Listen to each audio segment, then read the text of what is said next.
रामकृष्ण हरी मंडळी, आपल्या भक्ती चॅनलमध्ये तुम्हा सगळ्यांचं मनापासून खूप खूप स्वागत.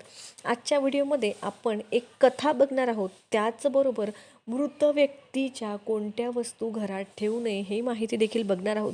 बघा, श्रीकृष्णांनी सांगितलेली माहिती मी तुम्हाला आज या व्हिडिओमध्ये सांगत आहे. जसे एकदा माणूस नवीन वस्त्रे परिधान करतो, तशी जुनी वस्त्र सोडून देतो. त्याचप्रमाणे आत्मा शरीर सोडून नवीन शरीर धारण करतो. बघा, गरुड म्हणाला, स्वामी, जर आत्मा अमर आहे तर मृत्यूच्या वेळी वेदना का होतात? एखादा व्यक्ती शांततेत आपले जीवन सोडतो तर एखाद्याला खूप दुःख सहन करावं लागतं. त्यावर कृष्ण म्हणाले, गरुड, हे सर्व त्याच्या कृतींवर अवलंबून आहे. जीवनात खऱ्या धर्माच्या आणि करुणेच्या मार्गाचे अनुसरण करणारी व्यक्ती, ज्या व्यक्तीने त्याच्या कृत्यामुळे कोणालाही दुखवले नाही, त्याचा मृत्यू गोड आहे. त्याचा आत्मा फुलाच्या सुगंधासारखा बाहेर पडतो. पण लोभ, मोह आणि पापात गुंतलेल्या व्यक्तीचा मृत्यू अतिशय वेदनादायक असतो. जेव्हा एखाद्या पाप्याचा आत्मा निघून जातो तेव्हा यमराजाचे देवदूत त्याला घेरतात. ते त्याला साखळीत बांधतात आणि त्याला यमलोकाच्या दिशेने ओढतात. त्या मार्गावर भीती, अंधार आणि तहान याच्या अग्नी जळत राहते. आत्मा रडतो, पण त्याची ओरड कुणीही ऐकत नाही, कारण तेच त्याचे कार्य आहे. तो त्याचा आरसा आहे. गरुडाच्या डोळ्यात सहानुभूती उमटली. त्याने विचारले, स्वामी, आत्म्याला मृत्यूनंतर त्याचे समान कुटुंब आणि घर आठवते का? श्रीकृष्ण म्हणाले, हे गरुड, आत्म्याचा स्वभाव आहे की तो जिथे सर्वात जास्त संलग्न आहे तिथे बांधला जातो. जेव्हा एखादा माणूस जिवंत असतो तेव्हा त्याच्या वस्तूंशी असलेला संबंध खूप दृढ असतो आणि हा संबंध त्याला मृत्यूनंतरही बांधतो. जो व्यक्ती आपले शरीर, घर, पैसा किंवा कपडे हे स्वतःचे मानते तो मृत्यूनंतरही त्यापासून मुक्त होऊ शकत नाही. मृत्यूनंतर जेव्हा आत्मा शरीर सोडतो तेव्हा तो काही क्षण शरीराबरोबर राहतो. ती तिच्या प्रियजनांना रडताना पाहतो. तिला तिच्या गोष्टी घडताना दिसतात, पण ती काहीही करू शकत नाही. ही सर्वात मोठी खंत आहे. काहीही बघू न शकणे हा टप्पा योनीने सुरुवात आहे. गरुडाने विचारले, स्वामी, सर्व आत्मा भूते बनतात का? कृष्णाने असे म्हटले नाही. की जे गरुड आत्मा त्यांच्या कृतींनी शुद्ध होतात ते यमलोकामध्ये धर्मराजाकडे जातात. तेथे त्यांच्या कृतींची नोंद केली जाते. त्यानंतर ते त्याच्या सद्गुणानुसार स्वर्गात किंवा पुढच्या जन्मात प्रवेश करतात. पण जे आत्मे खूप आसक्त असतात, जे आपली घरे, पैसा, कपडे किंवा आपल्या प्रियजनांशी असलेले प्रेम सोडू शकत नाही, ते पृथ्वीवर भटकतात. आपण त्यांना भूत म्हणतो. असे आत्मे आपल्या कुटुंबाला सोडू शकत नाही. ते त्यांच्या वस्तूंची संलग्न राहतात आणि जेव्हा एखादी जिवंत व्यक्ती त्या वस्तूंचा वापर करते तेव्हा त्या आत्म्याची ऊर्जा त्याच्या जीवनात प्रवेश करते. म्हणूनच मी गरुडाने भावनांना ही सूचना दिली आहे, मृत व्यक्तीच्या वस्तू कधीही वापरू नका. गरुडाला आश्चर्य वाटले, स्वामी, गोष्टींमध्ये आत्म्याची ऊर्जा देखील असते का? तर यावर श्रीकृष्ण म्हणाले, गरुड, हे जग केवळ दृश्यमान आणि अदृश्य शक्तींचे मिश्रण आहे. प्रत्येक गोष्टीची एक संस्कृती असते. तिच्याबरोबरच राहणाऱ्या व्यक्तींची भावना आणि ऊर्जा ती तिच्या आत बाळगत असते. जेव्हा व्यक्तीचा मृत्यू होतो तेव्हा त्याच्या वस्तू देखील ती कंपनं टिकवून ठेवतात. त्यामुळे जे लोक मृत व्यक्तींचे कपडे, दागिने किंवा वैयक्तिक वस्तू घालतात ते नकळत का होईना त्यांच्या ऊर्जेशी जोडले जातात. जर आत्मा शांत झाला नसेल तर तो त्या व्यक्तीला स्वतःच्या जवळ आणू लागतो. स्वप्नांमध्ये, भावनांमध्ये आणि काही वेळा तर वास्तविक जीवनातही हे कारण आहे की मृत व्यक्तीच्या वस्तूंचा वापर निषिद्ध आहे. गरुडाने आदराने मान झुकवली. तो म्हणाला, प्रभू, तुझ्या शब्दाने माझ्या हृदयाला स्पर्श केला आहे. पण मला आणखी एक गोष्ट सांगा. जर आत्मा गोष्टींनी बांधलेला असेल तर त्याला मोक्ष कसा मिळतो? श्रीकृष्ण यावर गंभीर स्वरात म्हणाला, हे गरुड, जोपर्यंत आत्म्याला हे समजत नाही की जगात काहीही त्याचे नाही, तोपर्यंत त्याला मोक्ष मिळू शकत नाही. तारणाचा अर्थ मृत्यू नव्हे, तर आसक्तीमधून मुक्ती असा आहे. जेव्हा मनुष्याला कळते की तो शरीर नाही तर आत्मा आहे, तेव्हाच तो सर्वोच्च स्थानाकडे वळतो. आणि जी व्यक्ती देवाचे स्मरण करून आणि जीवनात खरी कामे करून जगते, त्याचा आत्मा कोणत्याही बंधनाशिवाय सहजगतीने देवांमध्ये विलीन होतो. त्यावेळी देवत्व कैलासच्या हवेत विरघळले होते. गरुडाने श्रीकृष्णाच्या चरणी ध्यान केले आणि नमन केले. श्रीकृष्ण म्हणाला, हे गरुड, हे पाहिले रहस्य जाणून घ्या. मृत्यू ही शेवटची सुरुवात नाही. आत्मा अमर आहे, परंतु त्याचा मार्ग त्याची कृती आणि आसक्तीवर अवलंबून असते. जी व्यक्ती वस्तू आणि आसक्तीपासून मुक्त असते, ती व्यक्ती मला स्वीकारते. आणि त्याच वेळी वातावरणात ओम नमो भगवते वासुदेवाय हा एक मधुर आवाज ऐकू आला. भगवान श्रीकृष्ण म्हणाले, हे गरुड, जगातील सर्व जीव हे सत्य विसरले आहेत की हे शरीर नश्वर आहे. ते स्वतःला एक शरीर म्हणून पाहतात, पण शरीर हा केवळ एक पोशाख आहे जो काळानुसार बदलतो. आत्मा कधीही मरत नाही, पण जेव्हा मृत्यूच्या वेळी एखादा माणूस त्याच्या शरीराच्या, कुटुंबाच्या आणि वस्तूंच्या मोहात बुडून जातो, तेव्हा तो मोह त्याच्या मार्गातील बंधन बनतो. गरुड म्हणाला, स्वामी, एखाद्या व्यक्तीच्या आत्म्याला मृत्यूनंतर घरी राहणे शक्य आहे का? मी अनेक वेळा पाहिले आहे की एखाद्याच्या मृत्यूनंतर घरात विचित्र घटना घडू लागतात. कोणत्याही अदृश्य उपस्थितीप्रमाणे भीतीचा कोणताही वास किंवा अनुभव येतो. भगवान श्रीकृष्ण म्हणाले, तुम्ही जे म्हणत आहात ते खरे आहे. जेव्हा एखादा आत्मा त्याच्या भौतिक बंधनातून मुक्त होत नाही, तेव्हा तो शरीर सोडल्यानंतरही ज्या ठिकाणी त्याचा मोह आहे त्या ठिकाणी भटकतो. या स्थितीला हिरसुटिझम म्हणतात. बद्धकोष्ठतेची 3 कारणे आहेत.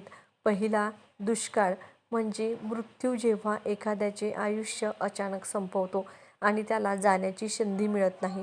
दुसरे, जेव्हा आत्म्याचा देव नसतो, तेव्हा अशा कपड्यांचे काय करावे? भगवान कृष्ण म्हणाले, गरुड, ते कपडे गरजू व्यक्तीला दान करा. देणगी 2 गोष्टी करते. एकीकडे आत्म्याचा मोह संपवते, कारण ती वस्त्रे आता त्याच्या नावाने मुक्त झाली आहेत. दुसरे म्हणजे दानधर्म करणाऱ्या व्यक्तीला सद्गुण मिळतात. पण जर एखाद्या व्यक्तीने तो पोशाख आपल्या वापरात घेतला, तर तो त्या आत्म्याचा अपूर्ण चेतनेने बांधला जातो. म्हणून प्रथम गरुडाने मानवांना मृत व्यक्तीचे कपडे कधीही न घालण्याचा उपदेश केला. कधीही ते कपडे कुणालाही देऊ नये. ते दान न करता नदीच्या पाण्यात विसर्जन करावे. गरुडाने आदराने मान झुकवली.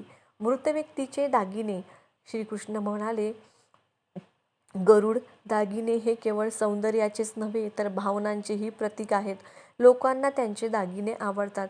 त्यांच्या केवळ आत्मसन्मानच नाही, तर त्यांच्याशी आत्मसन्मान, सामाजिक प्रतिष्ठा आणि भावनिक बांधिलकी देखील आहे.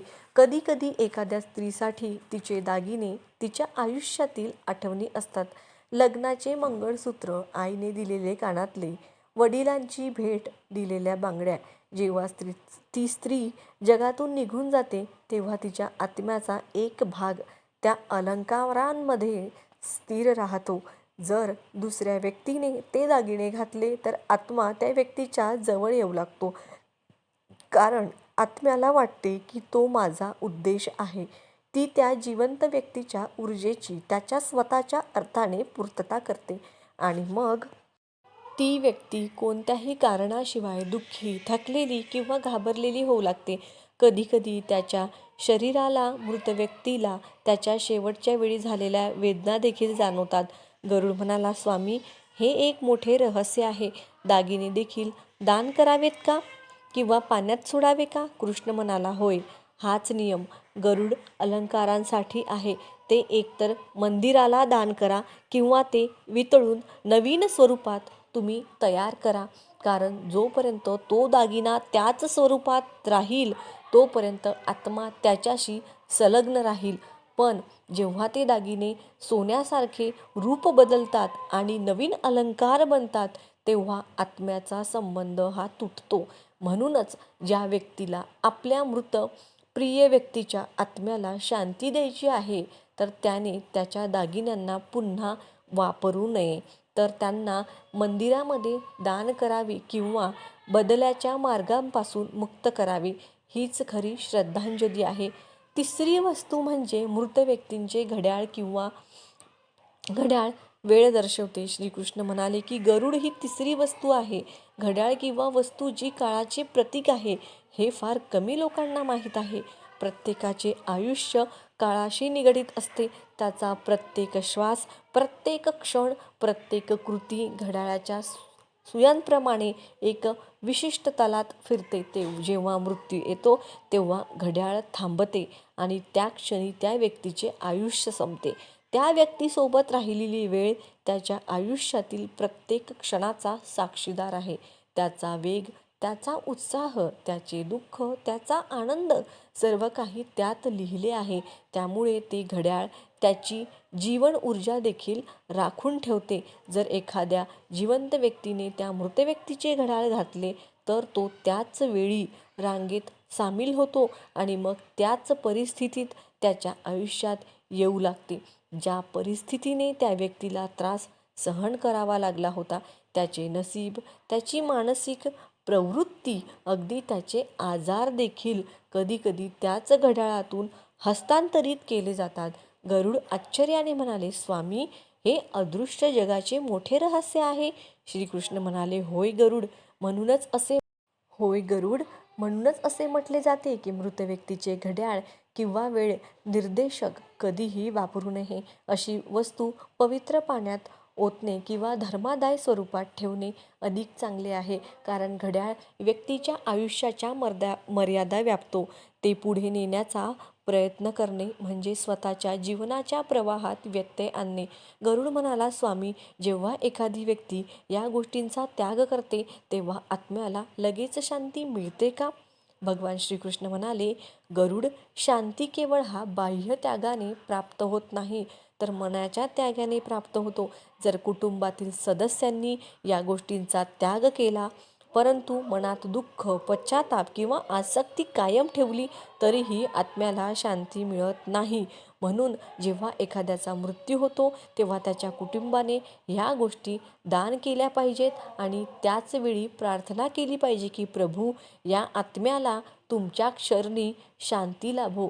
ज्या गोष्टी त्याच्या आयुष्याच्या आठवणीत होत्या आम्ही त्यांना तुमच्या सेवेत अर्पण करतो. असे केल्याने आत्म्याची चेतना त्या गोष्टींपासून मुक्त होते आणि ती प्रकाशाकडे सरकते. श्रद्धा यामधील फरक भगवान श्रीकृष्ण म्हणाले, जग दोन भावनांनी चालते, प्रेम आणि विश्वास. श्रद्धा आत्म्याला उंचावते आणि आसक्ती त्याला घट्ट बांधते. जेव्हा एखादी व्यक्ती आपल्या पूर्वजांचे चित्र आदराने, मार्गदर्शकाप्रमाणे, स्मृतीप्रमाणे ठेवते तेव्हा ते शुभ असते. पण जर तो चित्रांसमोर विलाप करत असेल किंवा त्याच्यात दुःखाची भावना निर्माण करत असेल तो उलट परिणाम होतो. म्हणूनच असे म्हटले जाते की पूर्वजांची चित्रे नेहमी उत्तरेकडील भिंतीवर लावली पाहिजेत, जेणेकरून त्यांचा चेहरा दक्षिणेकडे असेल. त्यांची चित्रे आनंदी स्थितीत असली पाहिजे आणि रडताना किंवा रागात नसावीत. आणि त्यांची पूजा केवळ पितृपक्षातच केली जाते, कारण इतर वेळी आवाहन आत्मिक आत्म्यांना आकर्षित करते. मोक्षप्राप्तीचे शेवटचे रहस्य असलेले श्रीकृष्ण काही क्षण शांत राहिले. मग तो म्हणाला, हे गरुड, आता मी तुला शेवटचे रहस्य सांगेन. जी व्यक्ती जीवनातील आसक्ती सोडून देते तिला मृत्यूनंतर शांती मिळते. मनुष्य तेव्हाच मुक्त होतो जेव्हा त्याला समजते की हे शरीर, हे घर, ह्या गोष्टी शाश्वत आहेत. मृत्यूची भीती केवळ त्याच्या शरीरावर प्रेम करणाऱ्यांसाठी आहे. ज्याला आत्मा माहीत आहे त्याला मृत्यूही मित्र वाटतो. म्हणून गरुड मनुष्याने जिवंत असताना त्याच्या जीवनात दान, धर्म, करुणा आणि देवाच्या स्मरणाला स्थान दिले पाहिजे. कारण जेव्हा मनुष्य देवांमध्ये लीन होतो तेव्हा त्याच्यासाठी मृत्यू किंवा पुनर्जन्म नसतो. तो त्याचा सर्वोच्च प्रकाशातून आला, त्याचा प्रकाशात तो विलीन होतो.